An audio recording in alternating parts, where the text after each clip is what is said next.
She was 20 and homeless. No room, no car, no family key, just her grandfather's canvas tool roll and $7 she had kept folded inside the rosin pocket. And with those $7 she bought a forgotten folk-fiddle workshop outside Abingdon in Washington County, Virginia, omitted from county maps after 1968.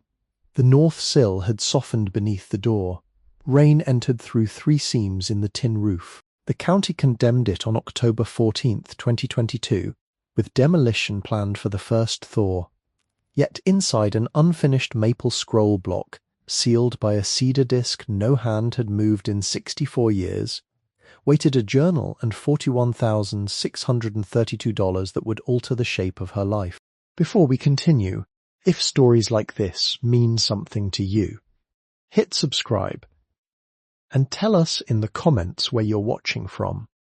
We love seeing how far these stories travel. Margot Ellery had been listening her whole life without knowing it.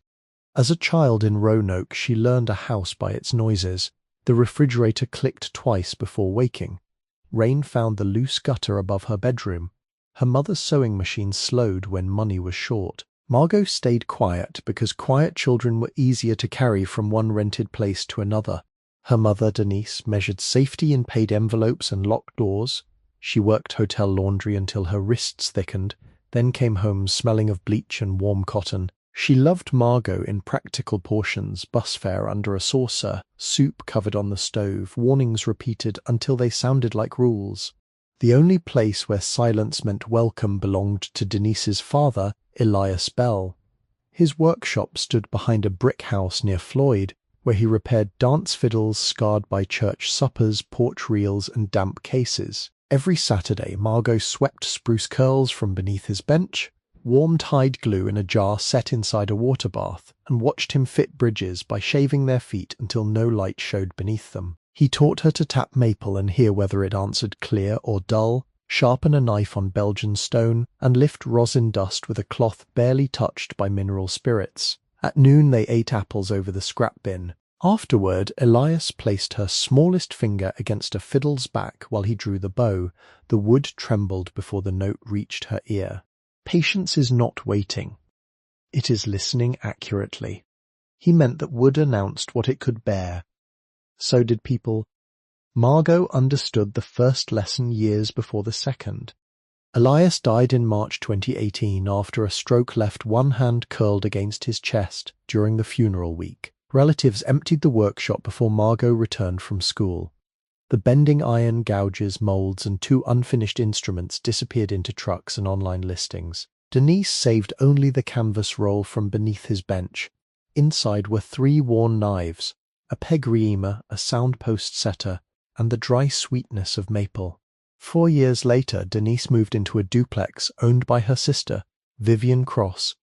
Vivian wore pale cardigans fastened to the throat and kept receipts in transparent sleeves. Nothing in her house rose above a murmur, yet every cupboard seemed to close with judgment. She counted showers by the water bill and moved the canvas roll whenever she saw it. Denise began agreeing before Vivian finished speaking. By autumn, Margot occupied the back room like a guest already late in leaving. On October 3rd, Vivian placed Margot's chipped blue mug beside the front door. It held her toothbrush, phone cord, and the brass mute Elias had used when customers tested instruments after supper. Margot looked toward her mother. Denise sat at the kitchen table with both hands beneath it, her eyes fixed on a brown ring left by the sugar bowl. Vivian opened the door and held it without looking outside. "Take your case and be gone before sundown." 8 words. Denise did not lift her head. Margot put the mute into the canvas roll, wrapped the mug in her spare shirt, and stepped past Vivian's clean sleeve. The deadbolt turned before she reached the sidewalk. She had $83.64 and 6 weeks before the advertisement found her. The first nights were in Roanoke, sitting upright beneath a hospital awning until security changed shifts. Oatmeal and coffee lowered her money to $71.18. In Christiansburg, she slept behind a laundromat, using towels left warm in a dryer, until an attendant opened the rear door. A bus carried her to Wytheville, where she paid $12 for a church cot. By Bristol she had $23.17, 2 clean shirts, and a cough sharpened by cold air. She slept inside a transit shelter, beneath a loading ramp, and in the unlocked vestibule of a Methodist hall. She sold the chipped mug for 50 cents, then spent the coin on a bruised pear. She never offered the tool roll. On the 42nd day, rain drove her into the Bristol Public Library on Good Street.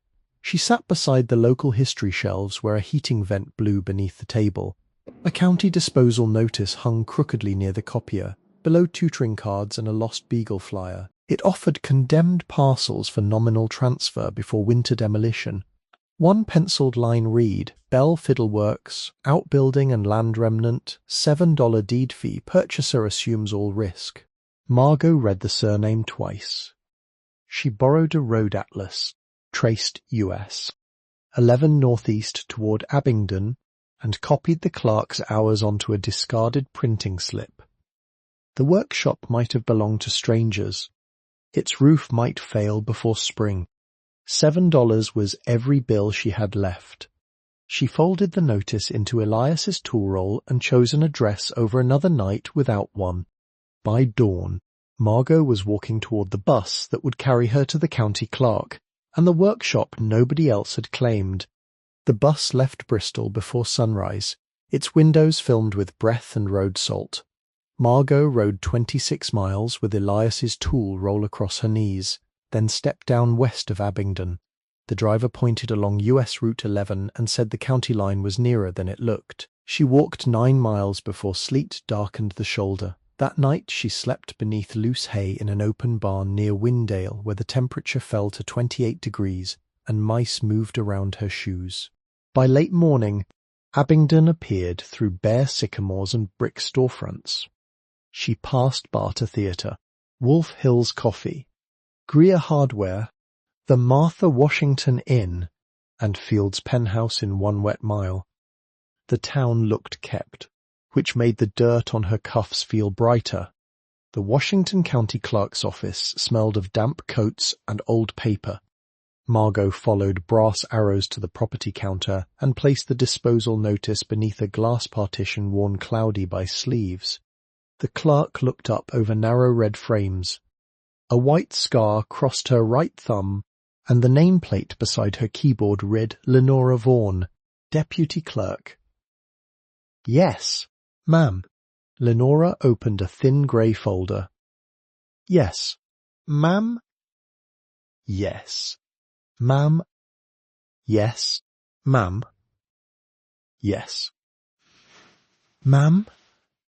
The deed filled less than 1 page. Margot printed her full name, counted 7 softened dollar bills onto the counter, and watched Lenora feed the paper beneath a brass seal press. The handle came down with a thick mechanical sigh, leaving the county crest raised below Margot's signature. Take Main Street east to White's Mill Road, Lenora said. Past the freight spur, cross Wolf Creek, then turn left at the stone culvert. If you reach Holston View Cemetery Road, you have gone too far. She slid the deed into a manila envelope but kept one hand on it. Ellery, she said. Was your mother's father Elias Bell? Margot tightened her grip on the tool roll. Yes. Lenora removed her glasses. Elias had passed through Abingdon every spring for nearly 30 years, buying seasoned maple near Damascus, and repairing instruments after Mount Rogers gatherings. Lenora's father owned a square-necked fiddle with a split lower bout. Elias repaired it without sanding away the dark varnish her father's hand had polished smooth. He would not take money, Lenora said. Only asked Daddy to play before he left. Elias had spoken of roads and players, but never of a workshop carrying Bell above its door. The place belonged to his people before the county, Lenora said. The records thin out after 1911. She put one of Margot's bills beneath a wooden ruler in her desk drawer. The fee must be recorded. The bill can stay. The remaining 6 went into the register. Margot followed White's Mill Road under a pewter sky. At a white farmhouse, a woman in a yellow rainbonnet watched from her porch while a brown-eared hound barked once from the ditch. I'm Alma Raines, she called. That's Boone. He sounds worse than he is. Boone sniffed Margot's cuff and followed her until the lane narrowed between two old walnut trees, their black branches crossing overhead. Then he turned back. The workshop stood beyond a low meadow. It was a 1.5-story timber building, about 24 by 32 feet, raised on fieldstone piers patched with brick. Weathered poplar boards covered the walls, the standing seam roof sagged above the north room, and the chimney leaned slightly. Over the door hung a split walnut sign with 3 legible words, Bell Fiddle Works. Lenora's key resisted twice. The door dragged over a swollen plank and released dust. Mouse nesting, old resin, and rain-cooled wood. Margot waited for her eyes to adjust. The front room held a brick stove, 2 chairs, and a counter curved smooth by resting arms. Her shoe stirred spruce shavings and the curls whispered across the floor. Water tapped somewhere inside the wall. She touched the counter and felt cold grit. Through a broken pane came the iron taste of rain, while the room retained a faint sweetness of hide glue and aged maple. The back room had been the shop.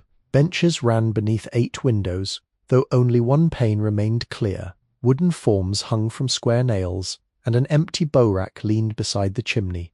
Margot lifted a cloth from the centre bench. Dust rose into the light and settled on her tongue like chalk. She heard a loose shutter, the creak turning stones beyond the walnuts, and something small moving under the floor.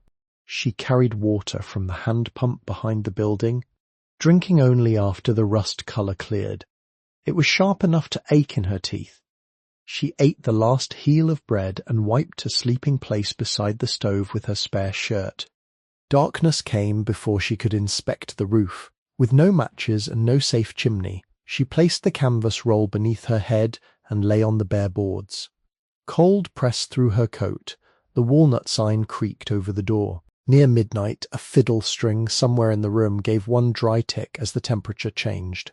Margot opened her eyes and separated the sounds. Roof drip, shutter, creak, mouse, breath.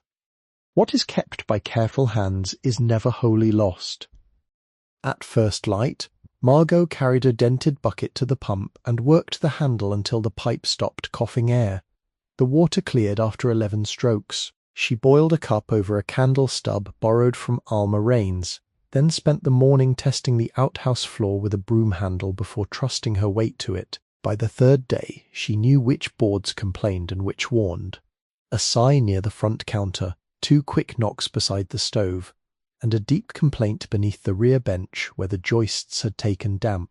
Greer Hardware occupied a narrow brick storefront with seed drawers along one wall and stovepipe hanging overhead like black organ pipes. The owner, Otis Greer, had one eyebrow white and the other brown. He listened while Margot described the chimney, the roof seams, and the silent wiring. Then we will call it an account. She did not answer at once. Otis pulled a ruled ledger from beneath the register. You pay when the building lets you. Interest is 1 repaired fiddle, if you ever make one. He wrote Margot Ellery in blue ink and pushed across a grease-smudged copy of the Homeowner's Repair Companion, printed in 1974. The cover showed a man smiling beside a circular saw with no safety glasses. Read the chimney chapter twice, Otis said. The roof chapter 3 times. Margot bought a wire chimney brush for $12.75, 20 feet of fiberglass rod for $9.40, a box of dust masks for $3.20, stove cement for $5.85, and 2 pounds of cut masonry nails for $4.10. Otis added a canvas drop cloth without entering it in the ledger. She began with the chimney because cold had settled into the boards from the roof. She removed the rusted rain cap and lowered the 6-inch brush in short turns, adding 1 rod at a time. The first pass stopped 8 feet down. She twisted clockwise, never reversing the threaded joints, until a hardened shelf of creosote broke loose and struck the firebox below like gravel. For 4 hours she brushed, withdrew, scraped the bristles clean and brushed again. Then she opened the clean-out door and removed 2 buckets of black flakes, a bird's nest, and one walnut shell polished by years of soot. A smoke test with twisted newspaper showed a weak drawer. She found mortar missing behind the stove collar, packed the joint with stove cement, and waited until morning. The second test pulled the smoke upward without spilling it into the room. Her first fire was no larger than 2 fists. She fed it dry walnut twigs, then split oak left beneath the eaves. The stove ticked as the iron warmed.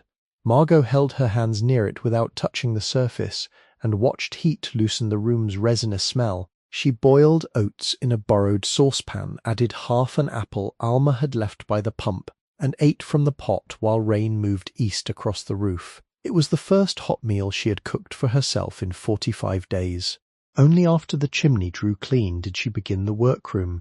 She uncovered a maple carving cradle padded with cracked leather, a bending iron darkened by scorched ribs, 3 outside moulds marked Bell in pencil, a toothed plane no longer than her thumb, a spool of linen purfling, a box of spruce soundpost blanks, and a graduation caliper whose brass arms opened as gently as bird legs. Beneath the west bench stood a wooden case of varnish bottles, each stoppered with wax and labelled in a narrow hand.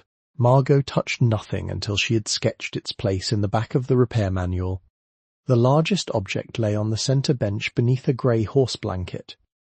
It appeared to be an unfinished fiddle neck and scroll, though it was nearly 3 feet long, an apprentice's demonstration piece carved from a single block of maple. The peg box had been hollowed. One volute remained rough. Dust filled the knife cuts. She lifted it and frowned. The block weighed more than maple of that size should weigh. Margot set it down, then tapped from the heel toward the scroll with the handle of Elias's peg reamer. The neck answered with a dry wooden note. Halfway around the second turn of the volute, the sound flattened. She tapped again. Hollow. The back of the scroll showed no hinge and no visible seam. Under angled lamplight, however, a circle slightly darker than the surrounding maple appeared beneath a crust of old varnish. Margot softened the surface with a cloth warmed beside the stove, then used the point of Elias's smallest knife to clear the rim. What looked like maple was a cedar disc fitted grain to grain and covered with tinted shellac.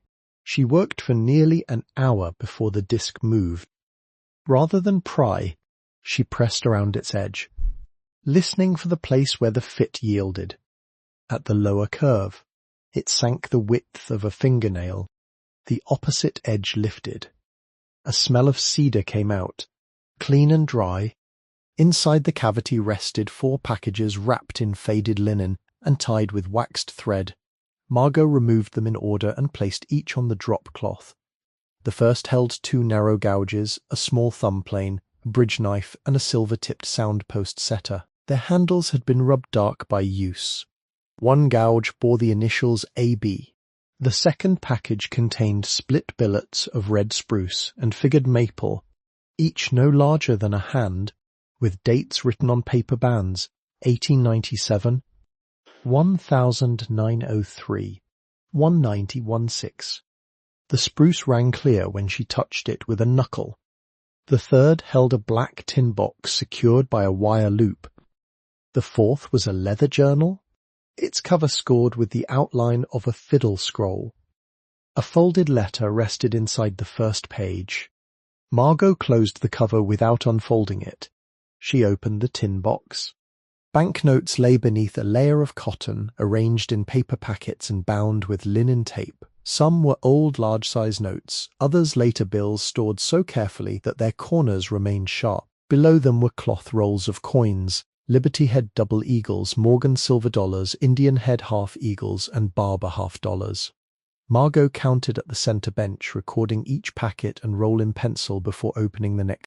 There were $38,700 in banknotes, $2,220 in double eagles, $540 in silver dollars, $150 in half eagles, and $22 in Barber halves. Together they came to $41,632. At the bottom of the box lay a tarnished purple heart engraved Thomas A. Bell and dated 1944. Its ribbon had faded toward grey. Margot wrapped it again without polishing it and set it beside the journal. Dark arrived while the money remained spread across the cloth. She returned every packet to the tin, threaded the wire through its loop, and placed the box inside Elias's canvas roll. The journal stayed closed. Outside Wolf Creek had risen with the rain. Margot stood beneath the walnuts and watched brown water pass over stone, carrying leaves downstream without haste. Light from the workshop window made one narrow path across the surface. She held the unopened letter inside her coat until the paper warmed against her ribs. What is kept by careful hands is never wholly lost. Morning entered through the one clear pane and laid a pale rectangle across the centre bench. Margot set the kettle on the stove, washed soot from her fingers, and opened the journal only after the room had warmed. The letter's first line stopped her. Its narrow capitals, long tail beneath each final Y, and habit of crossing two T's with one stroke were the same forms Elias had used on bridge envelopes and birthday cards. My dear one, whoever you are, if this reached your hands, the scroll held, and someone listened closely enough to find the cedar without breaking the maple. I'm Ruth Abigail Bell. Dr. Samuel Weaver at Johnston Memorial Hospital in Abingdon told me on August 6, 1968, that cancer had entered my liver and winter would likely outlast me. Bell Fiddleworks accepted its final repair on September 21, 1968. By then, 37 years had passed since our family spoke freely to the child who left this bench. Our line is simple when written carefully. Josiah Bell came from Rowan County, North Carolina, in 1847 and built the first bench. His daughter Ada, born in 1878, learned arching and varnish. Ada's daughter Miriam, born in 1903, carried the trade through the influenza years and married Andrew Ellery of Roanoke. Their daughter Helen, born in 1927, gave birth to Elias, my nephew, who learned beside me before pride sent him away.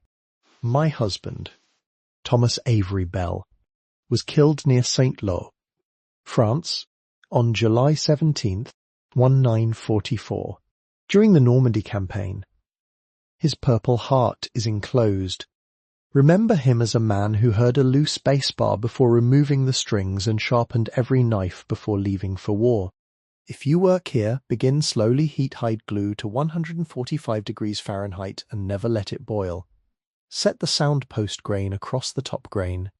Mix 1 part amber resin to 3 parts oil, allowing 7 days between coats. Leave a folk fiddle back near 4.5 mm at the center, then thin by listening. The money came from repairs, timber and coins saved one at a time. Use only what lets the work continue. Inheritance is the bench swept at dusk, the blade dried before storage, and the bridge fitted again because the first attempt was only nearly right. Work lets the absent remain useful without making copies of the living. The southern walnut carries our mark beneath an iron plate. Keep any key you find until its season comes. Some answers become burdens when given too early. You open this without splitting the scroll. That tells me enough. The house is not empty. It has been waiting. You are welcome here. October 2, 1968. Margot read the letter twice.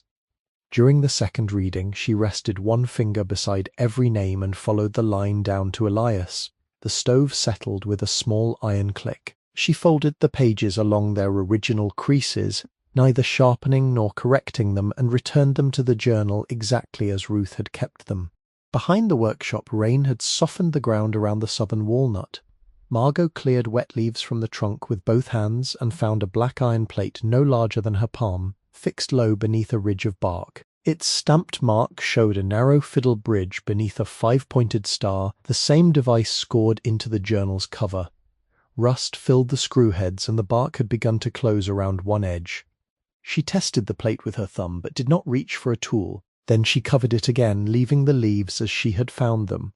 Back inside, she searched the varnish shelf and found a small brass spirit lamp beneath a nest of curled labels. Its cotton wick had hardened beneath the cap, and a green bloom of tarnish circled the reservoir. She trimmed the wick, wiped the brass, added denatured alcohol from an old stoppered bottle, and struck one of Alma's matches. A blue flame gathered beneath the glue pot without smoke. It was the first heirloom object she returned to use, and its light showed knife marks in the bench that no cleaning had erased. The flame also made visible a sequence Margot had nearly mistaken for chance.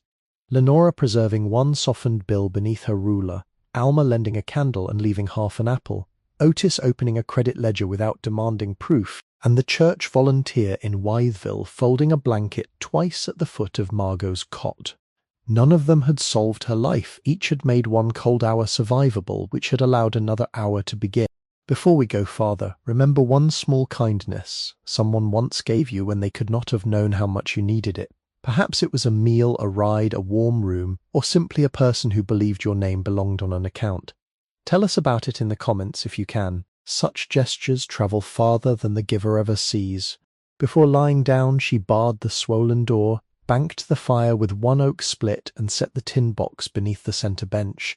That night Margot laid the journal, the wrapped gouges, the purple heart, and Elias's tool rolled beside her blanket near the stove. She slept with one hand resting on the floor between them. The spirit lamp cooled on the bench, and the southern walnut touched the roof with a slow, repeating scrape. The first snow came on December 2. 6 inches laid evenly across the meadow and driven in a white tongue through the north roof seam. Margot placed pans beneath the drip, opened the repair manual, and read the roofing chapter 3 times before marking a single board. The building measured 24 by 32 feet, with 2 roof slopes each 16 by 34. After allowing for overhang, she calculated 22 squares of cedar shingles with waste, 7 rolls of 30-pound felt, and 48 pounds of hot-dipped nails. Otis Greer checked the figures, crossed out 1 roll, and placed a narrow roofing hatchet on the counter. Its leather grip had been repaired with copper wire. "My brother carried that 30 years, he said. Bring it back sharp." Alma sent Cyrus Tate, a 73-year-old former roofer whose left knee no longer bent fully. He climbed only to the first staging plank, studied the sag, and refused Margot's folded payment. They opened the roof from the damaged north edge, sistered a split rafter with 12 feet of straight southern pine, and bolted it through with half-inch carriage bolts. Margot snapped chalk lines every 5 inches, set the shingle courses with broken joints, and learned Cyrus's 3-stroke method. Start the nail, seat it, finish flush. That nail's proud. Hit it again. She struck once and split the shingle. Pull it. We do not bury mistakes. For 11 days they worked under wool caps, covering each open section before dusk. Margot's shoulders burned, and tar stained the cuffs Denise had once washed clean. On December 14th, Cyrus poured a cup of water above the repaired valley. Nothing entered the room. He nodded once, descended, and left the ladder standing for her. January exposed what the first fire had hidden. 3 courses above the roofline. The bricks were spalling into thin red shells, and mortar powdered beneath Margot's thumb. She numbered every sound brick in pencil, dismantled the loose crown, and covered the flue with sheet metal each night. Otis found bags of hydraulic lime and fire clay in the back warehouse. Margot mixed 3 parts lime mortar to 1 part fire clay for the inner joints, adding water by the cup until the mortar held a ridge without shining. Cyrus showed her how to dampen old brick first, so it would not steal moisture from the repair. For 3 weeks the daytime temperature remained in the 20s. Gloves dulled her touch, so she worked barehanded and stopped every 15 minutes when her fingers went numb. She warmed them around a stone heated on the stove, never close enough to blister the skin, then climbed again. A gust toppled 1 tray of mortar into the snow. She mixed the batch over rather than scrape grit back into it. She rebuilt the upper courses, replaced the cracked wash, and set a stainless cap with a drip edge beyond the brick face. On January 27th, she lit a test fire of newspaper and dry oak. The smoke narrowed, rose, and drew cleanly through the flue. No grey ribbon escaped around the collar. Margot stood outside until the first steady column dissolved above the walnuts. The roof and chimney had made the building dry enough to hear the floors clearly. White pine planks crossed the front room in uneven widths, fastened with hand-cut rosehead nails whose dark heads sat below a century of dirt. Margot set every loose nail with a narrow punch, replaced 2 rotted ends, and rented Otis's random orbit sander for $14 per day. She began with 80 grit, moving with the grain and keeping the machine in motion before lowering it.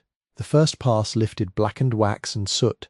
The 120 grit pass softened the old scratches without erasing the plane marks.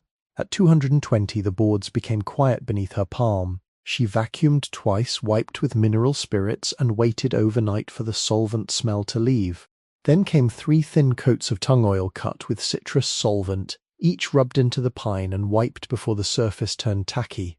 After the final coat she closed the room for a 48-hour cure. The wood shifted from dark honey toward mahogany, not because it was new, but because light could reach it again.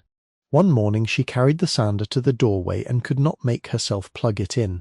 Her hands shook from poor sleep. At the marsh below Wolf Creek, a great blue heron stood in shallow water, motionless except for the wind lifting its neck feathers. Margot sat on the back step and watched until noon. She did no work that day. The following morning the machine started on the first pull. There were 8 windows, 3 had no glass, 4 were cracked, and 1 held an original pane from 1788, thin and wavering, with small bubbles caught inside it. Margot removed that sash first, wrapped it in a wool blanket, and stored it flat beneath the centre bench while the other frames came apart. She softened old putty with low heat, pulled the glazier's points, and scraped each rabbet without widening it. For the replacement panes, she bedded glass in DAP 33 glazing putty, pressed gently around the perimeter, set new points, then tooled the outer bevels so rain would leave the sash instead of resting against it. Her first line was uneven. She cut it away and began again. The counterweights had fallen inside the jam pockets. Margot threaded 1/4-inch cotton sash cord over each pulley, tied a figure-8 knot at the weight, and left enough slack for the sash to rise without striking the head. 2 cords slipped before she learned to hold tension with her knee while seating the knot. She returned the 1788 pane to the east window on February 23rd. When the last sash moved freely, a chickadee landed on the walnut branch outside, close enough that its claws showed through the old glass as 4 dark hooks. Margot kept one hand on the cord and waited until the bird flew before lowering the sash. Behind the stove, old horsehair plaster had separated from the hand-split oak lath in 3 wide blisters. Margot's first patch fell before dusk. The second cracked at the chimney edge. The third held overnight, then released when the wall warmed. Otis brought an old sack from his storeroom. Inside, horsehair lay curled through lime dust, saved from his father's repairs. Margot soaked it, teased it apart, and mixed it through fresh lime plaster. She dampened the lath and pressed on a scored scratch coat, forcing plaster through the gaps to form keys behind the wood. Next came a 3/8-inch brown coat, left beneath damp cloth for 72 hours. The 1/8-inch finish coat was worked with a steel trowel until it matched the wall's small irregularities. When it dried without opening, Margot rested her palm beside the chimney. Doris Weller owned the Courthouse Cafe and wore her grey braid coiled tightly at her neck. Twice a week she left paper bags on the workshop step, biscuits in wax paper, bean soup in a jar, sometimes 2 oranges. When Margot brought payment, Doris pushed the bills back with 1 flower-marked finger. She turned toward the griddle, ending the matter. Caleb Raines arrived on a blue Schwinn with a splitting maul across the handlebars. He was 16 and wore 1 red wool sock and 1 brown. Without asking, she split the storm-fallen walnut limbs and stacked them bark side upward beneath the eaves. Margot offered him $5. He shook his head. My mother said, "About your grandfather." He touched the maul handle to his cap and coasted down the lane. Reverend Boyd passed each morning with a silver-headed cane and a black hat brushed smooth. He never entered uninvited. He left newspapers for kindling, sorted screws, saw dry stove wood near the gate. On Sundays he tipped his hat, closed his eyes, and offered the same four-word prayer. Then his cane resumed its measured tap toward town. Margot postponed the cellar until February 11th, when frozen ground stopped water from entering the foundation. 7 granite steps descended to a 12 by 15-foot fieldstone floor. A dressed slab occupied the center, carved with the bridge and star mark. She brushed its grooves but did not lift it. Ruth had warned that some answers carried their own season. Under the 3rd step, she found a small oak box wedged behind a fallen stone. Inside lay a brass key whose bow was shaped like a fiddle's waist and a tintype dated 1903. A young woman stood outside the same workshop, holding a carving gouge. Her pinned hair, tilted jaw, and steady face resembled Margot so closely that the image felt like a darkened mirror. On the back, faded white ink read, Miriam Bell, daughter of Ada, age 25, summer of 1903. Margot placed the tintype beside Ruth's journal. The key remained on the mantel, where firelight passed through its fiddle-shaped bow. She did not know what it opened. By March, snow retreated into the north ditches. Wolf Creek grew loud with thaw water, and walnut catkins tapped the restored panes. Margot repaired the back step, planted onions near the pump, and opened the door whenever the air grew warm enough to carry dust outside. She did not begin a complete fiddle that spring. The old moulds demanded more than memory, and the dated billets were too rare for uncertain hands. She selected one common silver dollar from the cache, recorded it in the journal, and exchanged it for modern spruce, maple offcuts, glue, and 2 inexpensive strings. On small samples, she practiced purfling channels, arching curves, and varnish layers no larger than her palm. Failed pieces went into a labelled box, not the stove. The house was patient. So was she. 2 winters later, on December 18th, 2024, Margot fitted the bridge to the first fiddle she had completed from raw wood. Its spruce top came from West Virginia, its maple back from a tree felled near Damascus, and its amber varnish carried 3 thin coats separated by 7 quiet days. She set the sound post through the treble F-hole with Ruth's silver-tipped setter, then tightened the strings slowly. The first note was narrow. She lowered the bridge's heart by less than a millimetre and tried again. This time the instrument answered into the whole room. The front counter had been cleaned but not planned. Elias's knives rested above it in a walnut rack. Pale lime walls retained their ripples.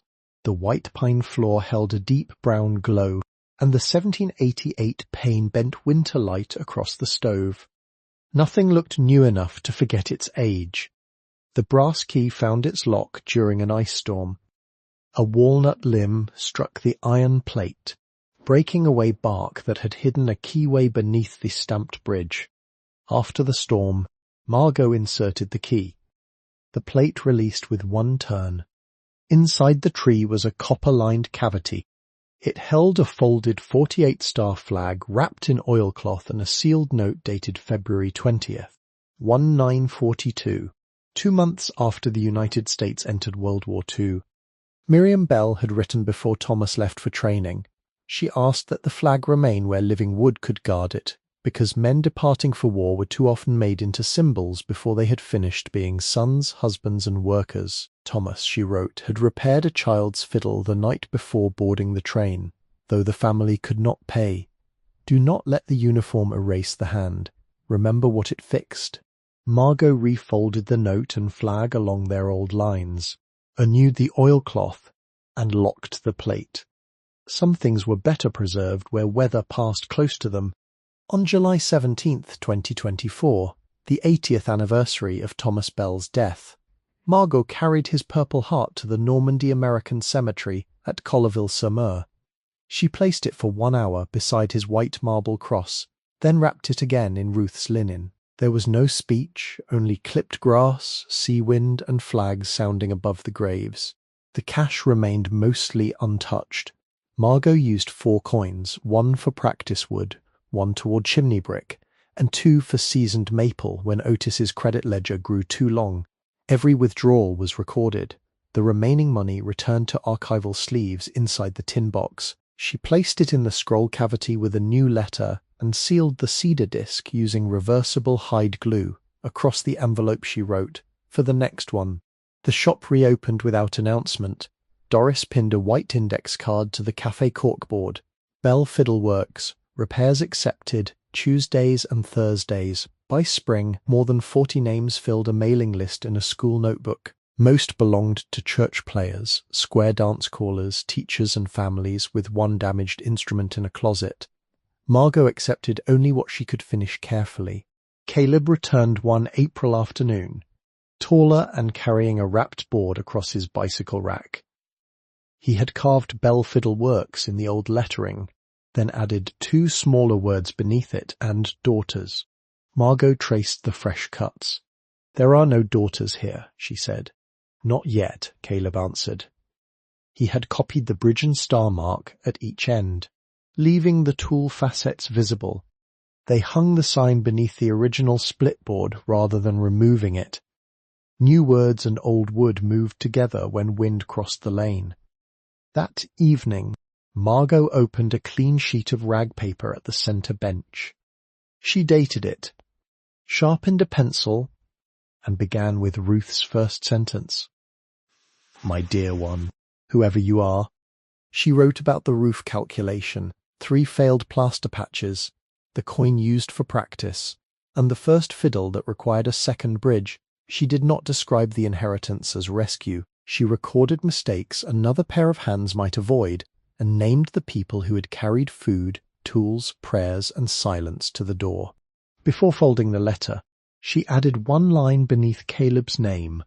"What is kept by careful hands is never wholly lost." Snow began after midnight. It settled on the new sign, gathered along the walnut plate, and softened the road beyond the stone culvert. Inside, Margot loosened the completed fiddle strings by a quarter turn and covered the workbench. The folk-fiddle workshop waits. It has always waited. At the county office, Lenora Vaughan retired the following spring. Clearing her desk, she found Margot's softened dollar beneath the wooden ruler. She placed both in the deed folder, closed the grey cover, and returned it to the archive for whoever might one day ask how $7 became a home.